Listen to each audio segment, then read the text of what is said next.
तो बहुत अच्छा इंडोनेशिया में जब हमें ये मेजबानी मिल रही थी तभी प्रधानमंत्री नरेंद्र मोदी की तरफ से कह दिया गया था कि हमारा जो पूरा फोकस है वो इस समूह को समावेशी बनाने में होगा, इंक्लूसिवनेस पर हमारा जोर रहेगा और एक्शन ओरिएंटेड भी होगा। और आखिरकार यहां नई दिल्ली में G20 समिट में वो इंक्लूसिवनेस बढ़ाने के लिए, समानता बढ़ाने के लिए वो एक्शन वाला फैसला भी ले लिया गया है। अफ्रीकन यूनियन G20 में शामिल और इसी के साथ ग्लोबल साउथ की मजबूत आवाज के तौर पर हिंदुस्तान दुनिया के सामने। अखिलेश जी हां, बिल्कुल, ये सबसे बड़ी खबर है। और अभी तक जो बैठक हुई, जो खबर वहां से आ रही है, उसमें अगर आप देखें तो ये डेवलपमेंट जो है इसके आने वाले दिनों में बड़े मायने मतलब होंगे। G20 G21 हो जाएगा, अफ्रीकन यूनियन को इसमें शामिल कर लिया गया है। महत्वपूर्ण क्या है? महत्वपूर्ण यह कि प्रधानमंत्री मोदी की यह पहल थी जिसकी वजह से यह हुआ है सब कुछ। आप सुनिए क्या कुछ कहा गया था इस बारे में, उसके बाद अपने सहयोगियों से इस पर हम बातचीत भी करेंगे। सबका साथ की भावना से ही भारत ने प्रस्ताव रखा था कि अफ्रीकन यूनियन को G20 की स्थायी सदस्यता दी जाए। मेरा विश्वास है कि इस प्रस्ताव पर हम सबकी सहमति है।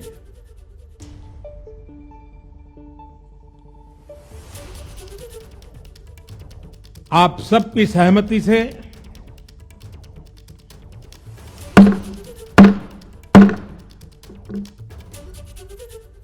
आगे की कार्रवाई शुरू करने से पहले मैं अफ्रीकन यूनियन के अध्यक्ष को G20 के स्थायी सदस्य के रूप में अपना स्थान ग्रहण करने के लिए आमंत्रित करता हूं। ये वो वक्त, ये वो लम्हा जब इसका उद्घोष किया प्रधानमंत्री मोदी ने और इस तरीके से G20 अब G21 हो गया है। सीधे अभिषेक उपाध्याय का हम रुख करना चाहेंगे। और अभिषेक, बार बार मोदी कहते हैं या उनकी पार्टी के लोग कहते हैं कि रिकॉर्ड लगातार बनाते रहते हैं नरेंद्र मोदी, तो एक और रिकॉर्ड उनके नाम हो गया। G20 को उन्होंने G21 बना दिया। बिल्कुल, देखिए अभी रोमाना ने एक बात कही थी, इंक्लूसिव, ये बात बहुत ही महत्वपूर्ण है क्योंकि अफ्रीका में चीन का निवेश बहुत ज्यादा है लेकिन वो इंक्लूसिव नहीं है, वो जियोपॉलिटिकल है, उसके अपने जो स्ट्रेटेजिक इंटरेस्ट हैं। लेकिन भारत का इंक्लूसिव है और आज से नहीं है, पिछले 70 सालों से भारत अफ्रीका का पार्टनर है लेकिन इंक्लूसिव वहां पर इन्वेस्टमेंट भारत अपना कर रहा है। और ऐसे में अफ्रीका को शामिल करना, G21 कर देना, सीधा सा भारत की वो जो विरासत है अफ्रीका के साथ, जो इंक्लूसिव रिश्तों की विरासत है, वो आगे जाएगी। और जो ग्लोबल साउथ की बात कर रहे हैं हम कि विकासशील देशों का नेता कौन है, अफ्रीकन यूनियन के साथ आने से इस पर बहुत ही गहरी मोहर लगने जा रही है। और ये जो न्यू वर्ल्ड ऑर्डर है, इस न्यू वर्ल्ड ऑर्डर में भारत का जो स्थान है वो इससे बहुत ज्यादा उच्च और गरिमामय प्रतीत हो रहा है।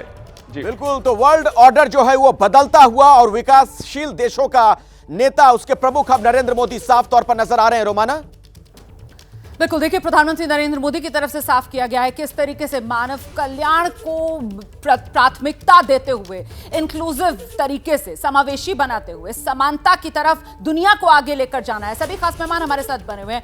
अब यहां से जिस तरीके से मंथन शुरू हो चुका है, वो पहला सेशन जो शुरू हुआ है, मुझे लगता है जल्दी से दीपक बोरा जी, अगर मुझे सुन पा रहे हैं आप, तो ये वन अर्थ वाला पहला सेशन है और यहां सहमति इस रूप में पहली बनती हमने देखी कि साहब अफ्रीकन यूनियन को शामिल करने पर सब सहमत। लेकिन ये जो वन अर्थ वाला सेशन होगा, इसमें आपको क्या लगता है कहां पर सहमतियां बन रही होंगी और कहां अभी भी कुछ चुनौती होगी सहमति बनाने पर?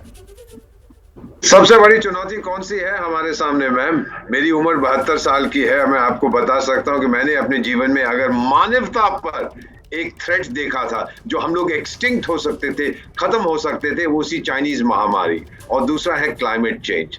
आप देख रहे हैं कि अभी मोरक्को में भूकंप आ रहा है। जहां मैं बैठा हूं यूनाइटेड स्टेट्स में, ईस्ट कोस्ट पे हमसे कह रहे हैं न्यूयॉर्क में कि आप घर से बाहर मत निकलिए, भयंकर तूफान आने वाला है, जबकि ये तूफान का सीजन नहीं है। ये क्लाइमेट चेंज दूसरी बड़ी चुनौती है हमारे सामने। तो अगर हमारी एक वन अर्थ है, हम अगर उसको वन पीस में नहीं रखेंगे मैम, तो फिर वर्ल्ड पीस हम कैसे हासिल करेंगे? ये बहुत जरूरी है जो प्राइम मिनिस्टर बात कर रहे हैं कि we have to protect the earth. Ma'am, ये धरती हमारी नहीं है, हमने तो अपने बच्चों से उसे उधार लिया है, अपने बच्चों को हमने वापस देनी है। So this is going to be a major issue जिसके बारे में ये लोग बात का जिक्र कर रहे हैं त्रिपाठी सर, मतलब वो क्लाइमेट चेंज, क्लीन एनर्जी वाले मुद्दे तमाम जो फोकस में होंगे और जरूरत इस बात पर कि विकासशील और विकसित देशों में इन मुद्दों को लेकर सहमति बने।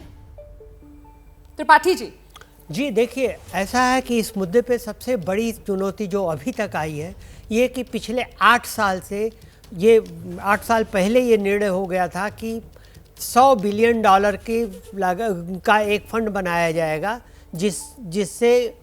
जिसकी मदद से विकासशील देश जो हैं वो अपने यहाँ क्लाइमेट चेंज को चुनौती देंगे, कार्बन फुटप्रिंट को कम करेंगे।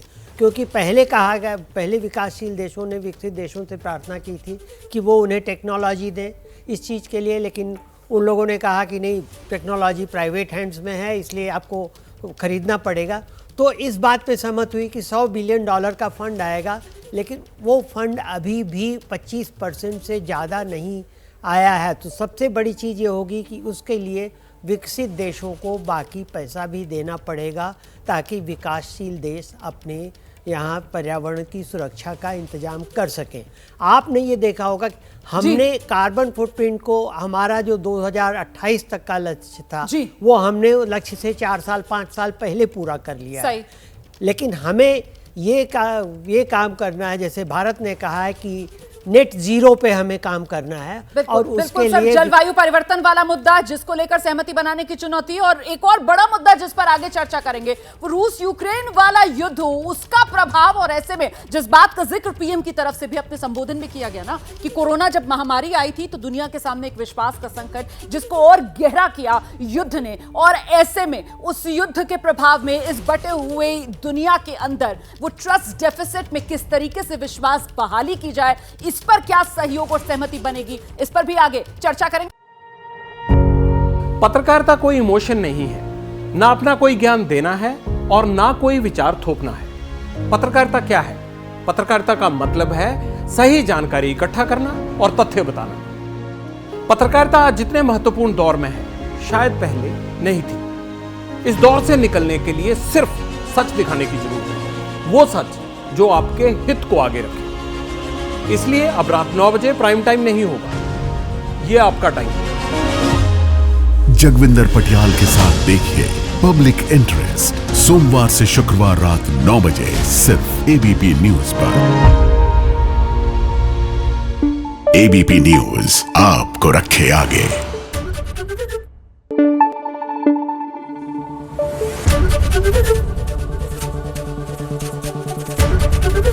एबीपी न्यूज आपको रखे आगे।